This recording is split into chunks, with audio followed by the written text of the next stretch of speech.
ایک اور سوال ہے کرامت کے حوالے سے ہی کہ حضرت عبد القادر جیلانی رحمۃ اللہ علیہ سے کسی عیسائی کا جو تھا وہ تکرار ہو رہا تھا. اس نے کہا کہ میرے نبی عیسیٰ علیہ السلام زیادہ افضل ہیں نہ کہ رسول اللہ صلی اللہ علیہ وسلم افضل ہے، کیونکہ عیسیٰ علیہ السلام مردوں کو زندہ کیا کرتے تھے. تو غوث پاک رحمۃ اللہ علیہ جلال میں آئے، انہوں نے کہا کہ وہ جب مردوں کو زندہ کرتے تھے تو کیا فرمایا کرتے تھے؟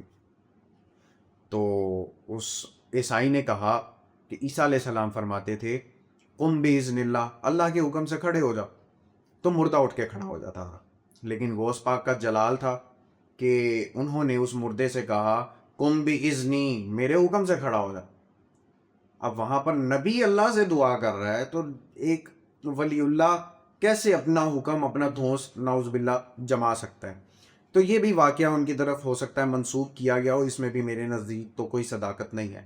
ہاں البتہ 11ویں منانا کس حد تک درست ہے وہ ڈسکس ہو چکا.